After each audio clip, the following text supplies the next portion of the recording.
It's not happening. It's not gonna happen.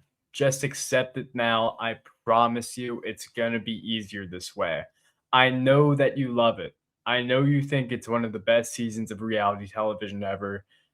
And I'm sure the deep part of you, deep inside, wants a break, but it's not gonna happen. You will never escape Survivor Heroes versus Villains because it's just not possible. We look, I've looked around.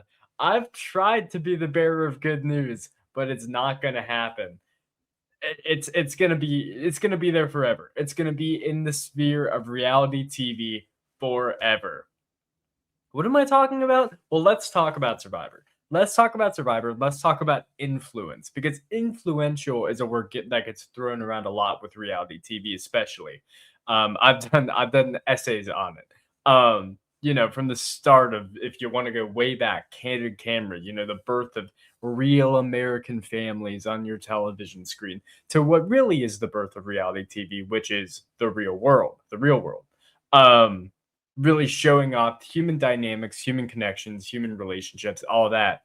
But of course, as we know, the true birth of competition reality TV really exploded with the onset of Survivor. Sure, little smatterings here and there, the challenge, Big Brother, what have you.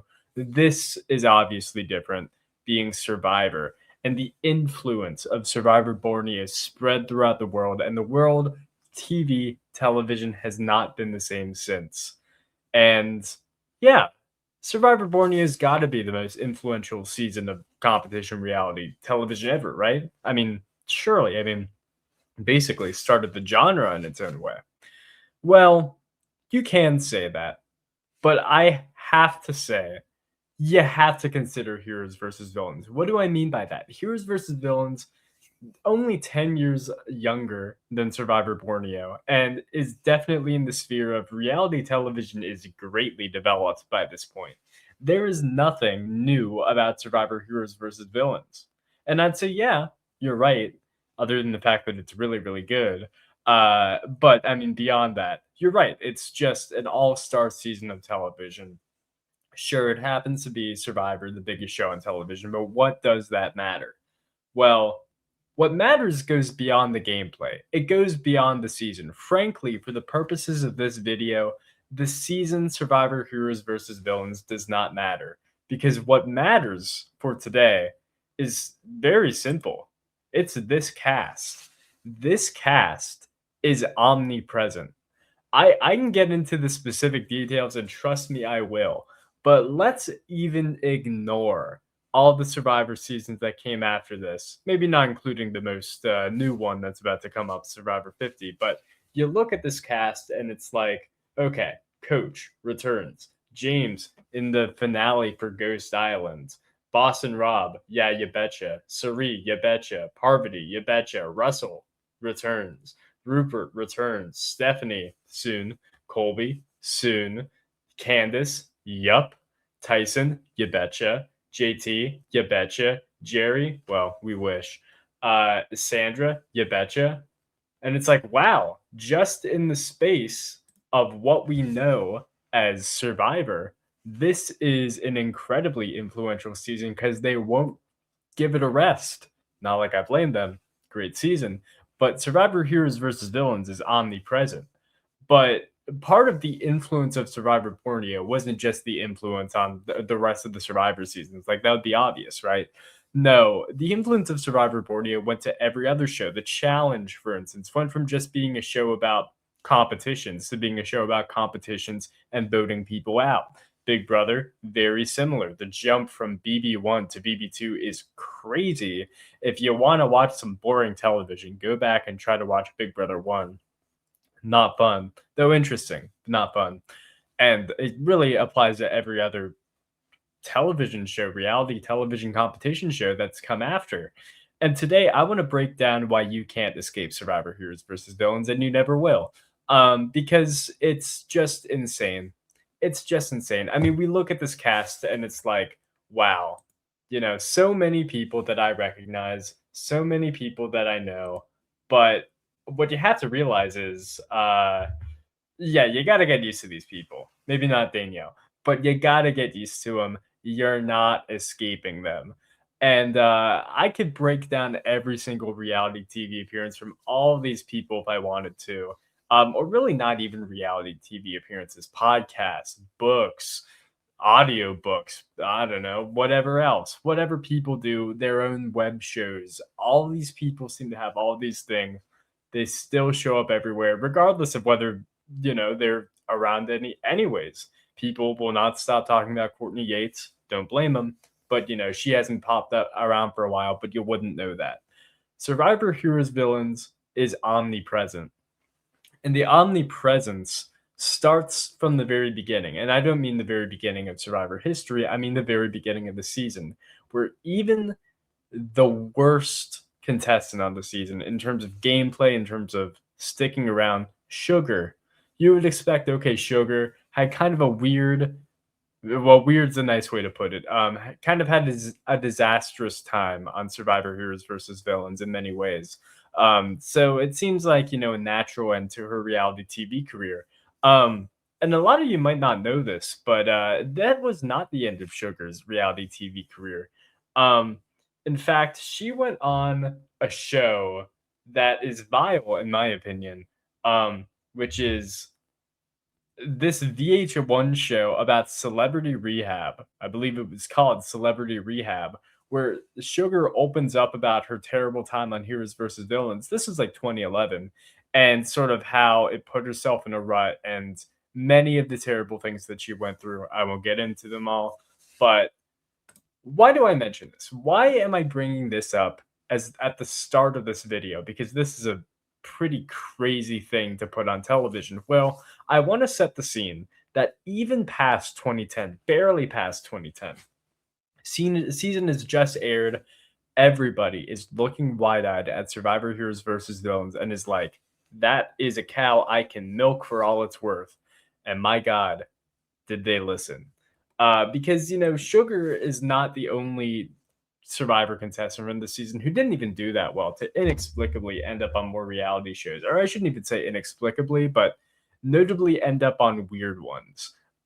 Maybe the biggest example of this is next guy I have to show off a show that I still can't believe is going on, but honestly, it's not really my thing, which is Marriage Boot Camp. And you may be saying, well, hey, these are a lot of people who aren't on Survivor, but look towards the back, and with those long locks that have since been cut off, you'll see Tyson Apostol and Racing Folger, which is amazing. Why are they here? But at the same time, why wouldn't it be them? You know what I mean? And they get on the show. This is 2012 now. We fast forwarded 2 years. And I find this so fascinating because, Tyson is going to be on Blood versus Water along with Rachel very soon. In fact, this might actually be after. This is a very similar time period. But it's just very funny to me that you have Tyson and you have Rachel, and then you have Survivor, but you also have Marriage Boot Camp, and it's like, well, they both want you. You may as well do both. So I don't really know what to make of that. I just think it's insane that even beyond what you would expect, right after Survivor Heroes versus Villains, the tendrils were out there. People wanted Survivor representation on their shows. And Tyson is a good example of this in a few different ways, because many years later, past COVID, he would also inexplicably end up on another reality show. And this is one that's very interesting to me as just like a does that make sense sort of way, because he he found himself on the inaugural season of something which definitely doesn't exist anymore, the Challenge USA.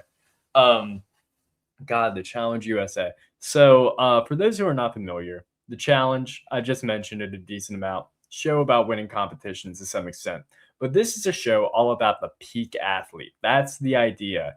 TJ Lavin is there and he's doing this to try to say, yeah, this is intense competition. Competition for the intense challenger. There was a time where people on the challenge, aka TJ, wanted to try to brand the challenge as I believe the fifth major sport or maybe the fourth major sport. I don't know if they were counting hockey or not. which is hilarious. I just, if you've seen the challenge, you should know how ridiculous that is. That in any world, this could be considered a sport.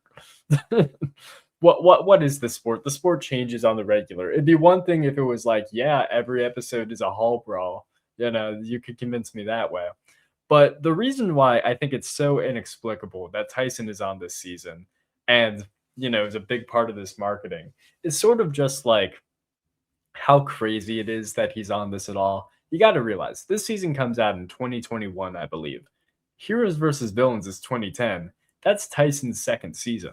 By the time he was in his peak physical state was what, 2008 when he was on Survivor Tokens, 2009. It's just a completely different world. Where he was once a pro cyclist, and not to say that he's not in good shape, which I mean obviously is, seen Survivor. Um, but this is a 42-year-old going up against people who are in their mid 20s, 30s, like it's different. And the challenge is a show all about, sort of incentivizing, hey, old people are superheroes too. And by old people, I mean, late 30s, early 40s, but relative to what you would expect the peak athlete to be. I watch the challenge and CT goes on there every season nowadays, and he's not in shape, but he's a superhero because he's CT, whatever. Trust me, that's how it goes. But anyways, the fact that Tyson is on this season is ridiculous. But it makes sense, right? Because the challenge is this show that's been around. It's been this MTV staple. It brings the road rules together and the real world together and mashes them up. And it has a few Survivor contestants on there. Natalie Anderson's on there for a little bit. Michelle starts to be a bigger presence. Jay is there. But for the most part, it's mostly just real world contestants, people from other avenues that aren't similar, some Big Brother contestants, but not really survivors. So the big push to, hey, we're bringing all these reality shows together and we're mashing them together. And the way that we're going to get you to watch is to put a Survivor Heroes versus Villains contestant right in the middle of the marketing. And I mention this too, because you look at this, you have two Big Brother contestants on your left, two Survivor on your right. One of them is Shan, 41. That's the most recent Survivor season, I believe, at the time that this is airing. Or at least the most recent one that you could, in fact, have a contestant on because of contract stuff. Wahoo. Tyson is not the other most recent Survivor contestant. I mean, you have Ben and you have Sarah, who just competed on, I guess, the same season that Tyson did, Winners at War, but were way better at it. In addition to a few other contestants as well, who are arguably more noteworthy in their own ways. I don't know, maybe. But Tyson gets a middle marketing there because, hey, he was on Heroes versus Villains, and that's the season of reality TV that people know. So that's fascinating to me. It's worth noting that when season 2 came around, they did not have anybody from Heroes versus Villains on, and maybe coincidentally, maybe not coincidentally, that season was actually good, and season 1 was not good. Though it was mostly just the finale's fault because, oh my god, I've tried rewatching that season, but knowing how the challenge season 1 ends, I couldn't do it. I just couldn't. Okay, so yeah, that's Tyson, right? We're done with Tyson? No, we're not. We are not done with Tyson. Take a look at this. This is upcoming. This is going to debut very soon, and this is Tyson Apostol and Tom Sandoval on the set of House of Villains season 3. It's true. Now, I'll give credit to House of Villains. Took 3 seasons for them to get a Heroes versus Villains castaway on, but I think that's kind of just because it's House of Villains. I think there's a bit of a difference. The star power is good, but it's very much like, yeah, we have Kate Chastain on here. We've got, it's a different world. It's a bit of a different world. But I'll say this, they got Johnny Fairplay for the first season. They got Richard Hatch for the second one. Tyson, I mean, to me, it feels like a clear upgrade after upgrade there, in my personal opinion. But this is pretty definitive, right? It's House of Villains, Villains, villains. Um, and Tyson was a villain on Heroes versus Villains. They're gonna play into that. I mean, that's what they have to do. That's the thing. It's like Tyson is a villain and he gets cast on the show, not just because he's a kooky character who will dress up with Tom Sandoval or whatever, but I mean, he's a villain. He fits the criteria. It's the narratives that are built into the very essence of the season that makes it work so well. So, yeah, I mean, Tyson has had a weird reality TV career, but it's not stopping anytime soon because he's about to be on another show and he's still wanted by the challenge and House of Villains and who knows how who else. I mean, the Traitors is calling soon. He'll probably be on the next season if I had to guess. So that's the story of Tyson. But my God, does it not stop there? And what I mean by that is, let's look at our next little picture, which is going to show good old Russell Hands, everyone's favorite guy. And before I really dive deep into what the heck that picture was, um, Russell has maybe one of the stranger careers of somebody who was on Heroes versus Villains because, I mean, my God, maybe for my money's worth, the most famous reality contestant of the era, of the early 2010s, late 2009, that sort of 3 year period, 2009 to 2011, the Russell Hantz show. And so, what's more of the Russell Hantz show than giving the Russell Hantz the Russell Hantz show? And that's where we get a real show that actually existed called Flipped Off. Wow. Where Russell Hantz and his brother are house flippers and they are mad. I love this picture. I kind of just wanted to show this off because of this picture. I love this is not a reality show I pointed out in this little slideshow I have, but I love the dichotomy between this Flipped Off and Celebrity Makeover, which has Boston Rob on it all the time, fellow Heroes versus Villains castaway. Where Russell was doing this, meanwhile looking very short indeed, which is hilarious. And Boston Rob's like, yeah, Shaquille O'Neal, I'm gonna make your mom's dreams come true, or whatever. You know, it's very different, funny, both villains, both on Redemption Island, both just like complete opposite ends of the reality TV respect syndrome that you can get. I know a lot of people hate on Boston Rob, but a lot of people also love Russell Hantz. And I feel like those two ideas clash a little more than they work out. Of course, Russell Hantz did not appear on very many other reality shows. I mean, he was on Australian Survivor, lest we forget. And he's a weird presence on that show. I gotta say, Russell was just kind of a weird guy, and since then he's dropped off the face of the earth because he's no one likes him because no one likes him and no one wants him around.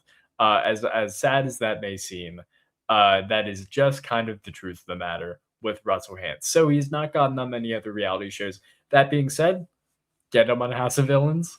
I'm watching. I'd watch if he's on there. I would. I'll give it up. So Flipped Off ran for 7 episodes, by the way.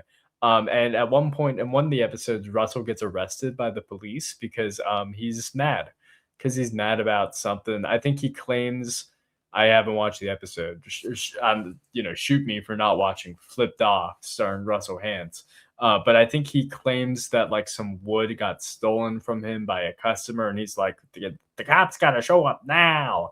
I'm Russell Hantz, as he would. And then he gets arrested or detained or something. Haha, I don't really know. What I do know is sort of what goes on with this next picture, because this is the dichotomy. You think you're Jesus Christ. Yeah, that's Rupert. Rupert is the very, opposite of Russell in Survivor Heroes versus Villains as this epitome of good, I guess.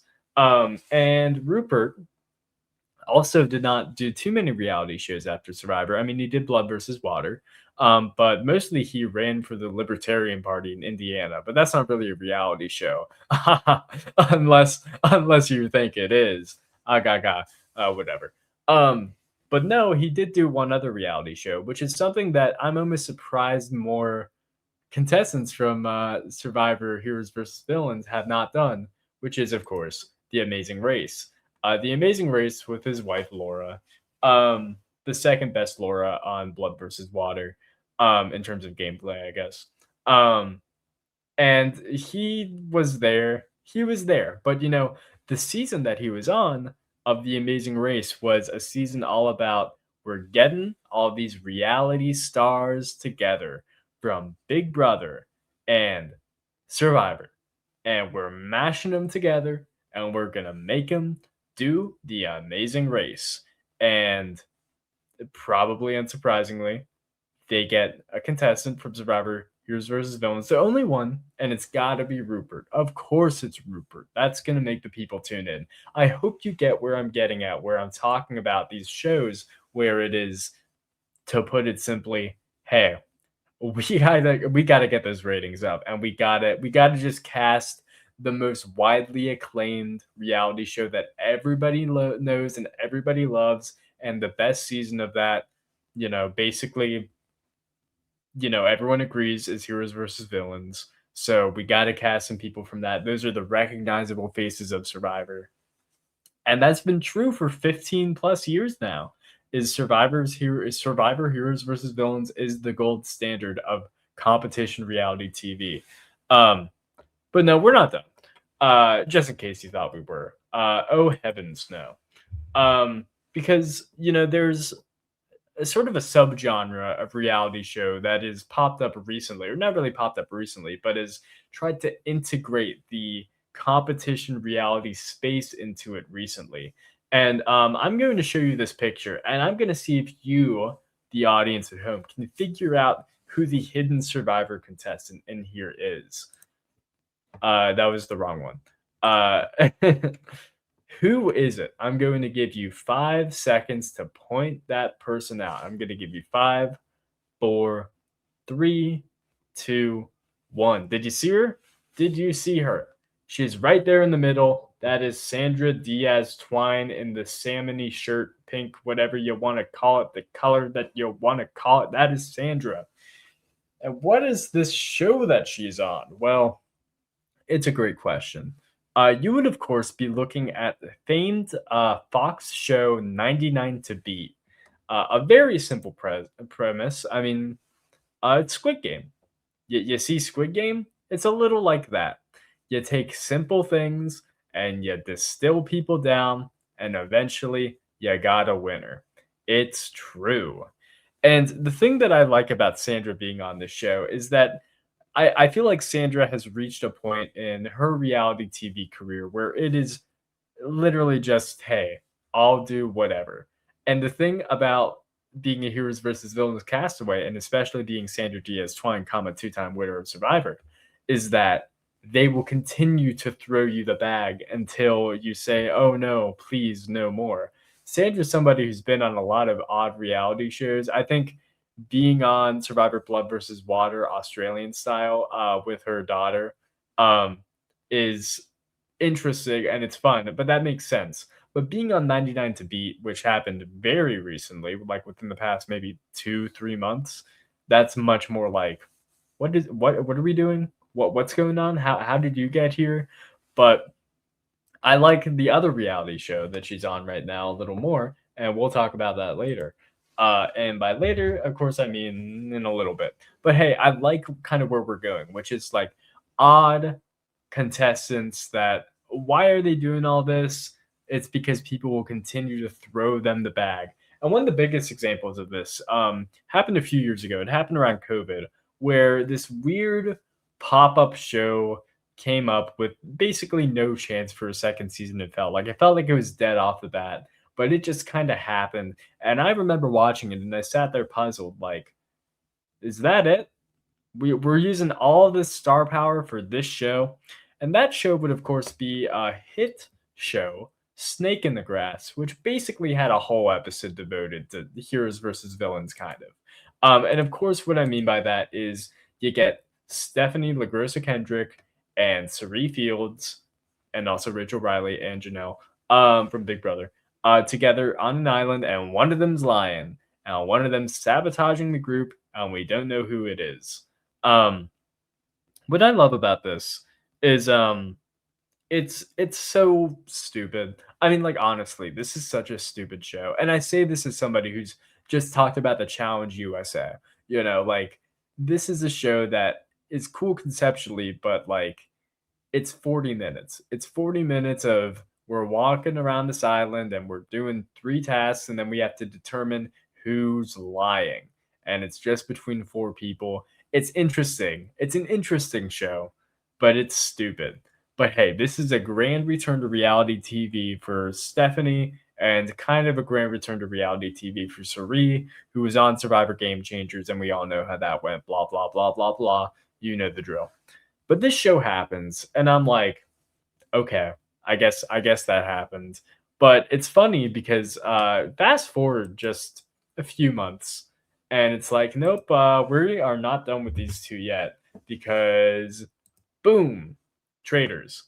And the Traitors, I think, has really, really, really become our renaissance for the Survivor heroes versus villains castaway. Because I mean, my God, if ever there were a show that were kind to those contestants, it's this one. Maybe not Stephanie LaGrossa Kendrick specifically, but to Sari Fields certainly. And Sari has been able to catapult her success on the Traitors into what feels like a never-ending stream of Suri content, to such an extent that me, who is a Suri fan as we all are, but much more of a normal sane person than I think some other people are. I'm almost like, all right, that's a little too much. We got to dial it back a little bit because the thing about me is this doesn't make me normal. Is I will watch like any reality show with Survivor contestants on. I'll at least try it. You know, I watched the episode of Squid Game, the challenge that had Jeff Probst on it because I get no those Beast games. They're all the same. But anyways, I watched that. It shows how much I remember from it, but I watched it. And I think that says something sort of about where we are at in reality TV, where to make a show successful and to get losers like me watching it, you gotta put someone I know on it. And I think other reality shows recognize that, hey, the appearance fees might be a little pricey depending on who you get, but I mean, you're getting more eyes on it. And I think The Traitors is a great example, which is a show that started off 50% normal ass people, and 50% high profile celebrities. And the celebrities were the reason why anyone was watching, basically. And, you know, they eventually said, hey, season 2, let's just make it all celebrities. Let's just get as many eyes on this as possible. And in a video that I did very recently, all about how Traitors has a self-imposed problem and it's completely their fault, I talk about how, hey, doing that kind of ruined the show in its own way.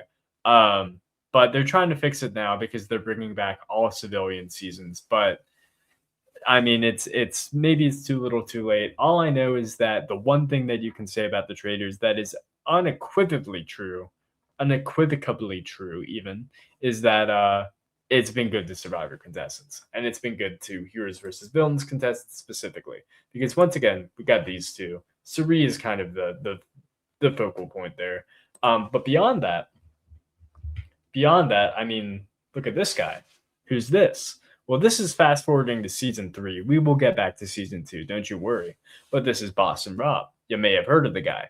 Boston Rob is on Traitors season 3, and he basically makes his own renaissance for himself, which is a renaissance that had already been developing for a little while now. But Traitors season 3 puts the most eyes on him that have been on him in probably well, a long time, because I don't know if you remember this, but when Boston Rob was on the Traitors season 3, he became so popular on TikTok that edits started making their way around the internet of him when he was young on All Stars and Marquesas, about like, whoa, this guy was once like very hot, and now he's like Boston Rob circa now, which is, not to the same extent, certainly, which I think is funny. But that is all to say that the renaissance for Boston Rob has only continued. The thing about Boston Rob that makes him a little different from other reality TV stars, especially in the Survivor variety, is he has constantly had enough clout to just kind of do his own thing. He's hosted his own shows 80 Ways Around the World, which was right after Redemption Island, I believe.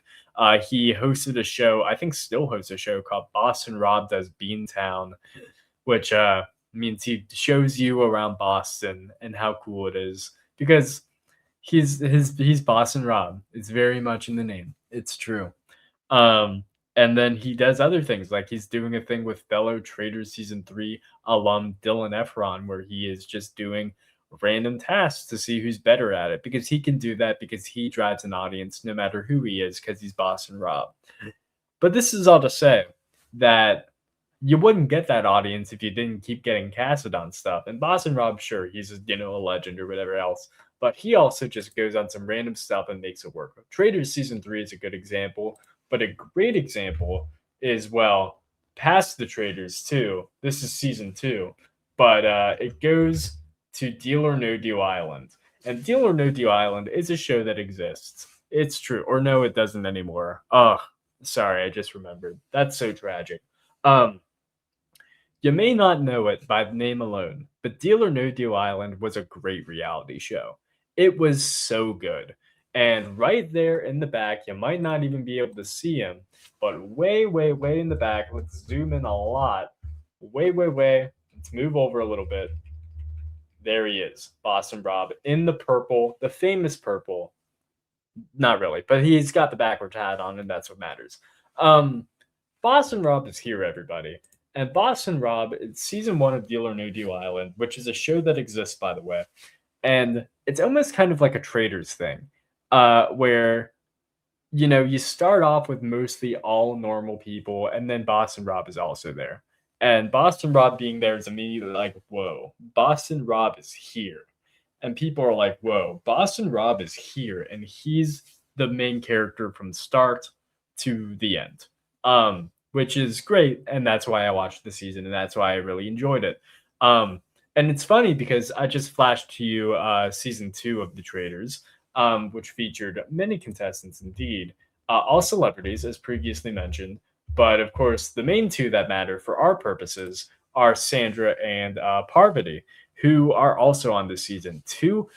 This is what I love about this, is Traitors season 1, you may remember, had Suri and Stephanie, 2 contestants on the Heroes Tribes, 2 contestants who kind of had beef because of snake in the grass, blah, blah, blah. Here, you got Parvati and Sandra, who are 2 people who are on the Villains Tribe of Heroes versus Villains, who definitely have beef. And I love that, because that is the showrunners of the Traitors, as I have mentioned before on my hit episode about Traitors being, having a self-imposed problem that it has to deal with, is the showrunners are just super fans of whatever. They want to make television to fit what they want to happen. And so they took these 2 and put them together because they wanted to see what would happen. And I love that, because that is directly somebody who's taking inspiration from the season known as Survivor Heroes versus Villains and being like, hey, let's just do this. Let's see what happens. And the thing is, we already talked about Sandra a decent amount, but for Parvati as well, it's a bit of a renaissance. Parvati hadn't been on reality TV since Winners at War. I think the same is true of Sandra. No, Australian Survivor happened. But in terms of American television, yes. And it's funny because Parvati is going to get way more screen time here for reasons that, if you've seen the show, But Sandra and Parvati put up pretty good performances for everything it's worth. And Parvati especially sort of has a renaissance because she's this big character and she takes on this role of being the ice queen and whatever else. And sure enough, just a year later, we get once again more Parvati content because we get her much easier to see. Right there in the pink is Parvati Shallow on Deal or No Deal season 2. A great season of reality TV. I don't do rankings for my favorite reality shows that I watch every year because I just don't think to do it. But if I had to pick a favorite show that came out in 2025, I think it would be Deal or No Deal Island season 2, because wow, it's just great. It's just great. I love this stupid show, and I wish that it didn't have to die, but I also know why it had to die, because if you saw season 2, you know it too. Anyways, Deal or No Deal Island season 2, great. But part of that is sort of what I was talking about earlier, where it's a difference of things. Traitors went from being sort of half and half to focusing way more on the celebrities, and Deal or No Deal Island was going that same direction. Because you not only have Parvati, you also have, hey, that's Dr. Will. Look at that smolder. You have the Golden God. But what really matters is once again, we have another Heroes versus Villains castaway to put eyes on the season. Because look, people know who Dr. Will is, kind of. People don't know who the Golden God is, but people know who Parvati Shallow is. And much like season 1 of Deal or No Deal Island, she gets on the beach and everyone's like, that's Parvati. And then she becomes the main character of the season for the whole time. And that's why I'm watching it. Um, and that's why it was great television. But this, I know it seems like, okay, I get it, Joey, right? Like it's just all these reality shows of heroes versus villains contestants on it. We're not done yet. It goes beyond this. It really does. Like it, you will never escape heroes versus villains. It's not happening. These people may retire someday, but their legacy will live on, and we got to deal with that. Because in the future, well, let's look at it like this. Even beyond the reach of just America, right? We just saw very recently, but Can't Escape Parvati, Can't Escape Suri, because they are two in Australia. They get on Australian Survivor versus the world, and here they are. There's also this Tony guy. I don't really know who he is, but the other two were on Heroes versus Villains, and I know what that is, so I watched it. And I don't know if you've seen the season, but all I will say is that once again, major characters come from the heroes versus villains department in their own way. And so I would say that, yeah, once again, even going beyond the reach of just America, Survivor Heroes versus Villains is so influential in a much, much more direct way than Survivor Borneo is to some extent, because Survivor Borneo is an influential season in regards to, hey, this changed reality TV forever. Survivor Heroes versus Villains is influential on like, hey, you can't escape the people who are on this season.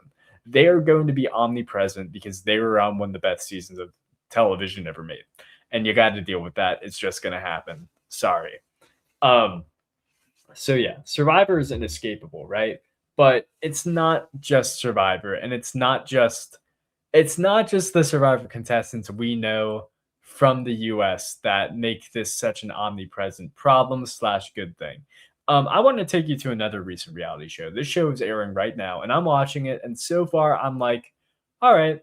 But the reason I'm watching it is because it has the Survivor Heroes versus Villains contestant on it, and that is, of course, the aforementioned Sandra Diaz Twine, seen here on the right. Now, you may be confused because there is another woman who looks a lot like Sandra Diaz Twine on your screen right now. And it's not the guy in the middle. No, the girl on the left is Nina Twine. Nina Diaz Twine, I guess. Her daughter. And they look very similar. Nina is a two-time Survivor player herself, but over in the Australia. I don't know what I was doing there. In Australia. And look, the thing is, you're not going to get away from her either. She's going to be everywhere. She was actually on, I should have pulled this up. She was on a show called The Anonymous, which also got canceled after one season, which was actually also a pretty good show. I was kind of sad that they killed it off. But Nina Diaz Twine was on it, and the edit was pretty balanced, but I will say that she was a major character for sure.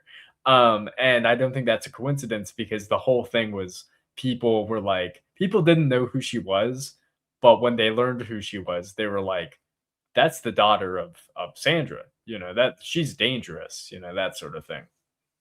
It'd be like that. And I mentioned this because Nina is here, and you're not going to get away from Nina, and that is the sort of next generation of Survivor Heroes versus Villains. It's Nina Twine, Diaz Twine. I keep forgetting. But it's not just that. Boston Rob has 4 daughters. One of them is going to go on Survivor. At least one of them is going on Survivor. Maybe tomorrow. Who knows? I don't know how old any of them are, but I'm sure Jeff Probst will find a way to make it happen.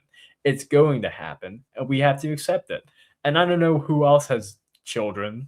I I'm not too well versed on people's personal lives, but I know that much. I'm sure I'm sure Tyson has a child. I'm sure I think JT has a child. Rupert probably has a child. I don't know. The thing is, the likelihood that some of these contestants turn over and become Survivor contestants themselves are high, especially for the people who are very well regarded in Survivor history, comma Sandra and comma Boss and Rob, who had literal giant heads of themselves made.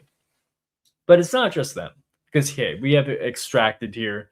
Interesting show. By the way, I will say this about Extracted. I did not watch season one, which did not feature any Survivor contestants because that was all civilians. And I said, who cares about that?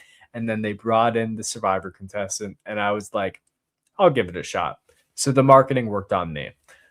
Anyways, that is to say that, hey, that happened. But that is not all. Who's this? Oh, did I forget to mention this? Oh, I must have. Cerie Fields was also on Big Brother. Big Brother 25, an acclaimed season of television.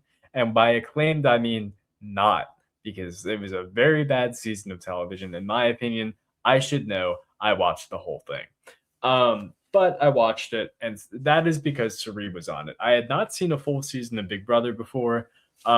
Honestly, I said I haven't seen a full season of Big Brother since. I've seen lots of a season, but I always fall off near the end because it gets bad or it gets more boring, I should say. But I watched it because Cerie Fields was on it. You may have heard of her. And it just kind of cemented her, post Traitors legacy of, hey, she's going to be on everything. But there's something important to mention about this season, in case you're not aware. Cerie wasn't the only Fields on this season, and I'm not talking about Izzy. There was also Jared Fields. And I smile at you, viewer, because this is the side effect. You want to see Nina? Great. You want to see Boston Rob's four daughters on Survivor? Sure, we can do that, I guess. But you're also going to get Jared Fields, because Jared, you may not know, was an alternate for, I believe, Blood versus Water. And then he showed up on Big Brother 25, and he was there, and he was awful. I mean, God, I hated him. But he was there, and you may think, okay, well, people learned their lesson. No more Jared Fields content, no more Fields content past Cerie. Well, that is where you're wrong, because I've been paying attention to deep within the underworld of reality television, and I will tell you this much. Jared Fields is not done. You have not seen the last of him.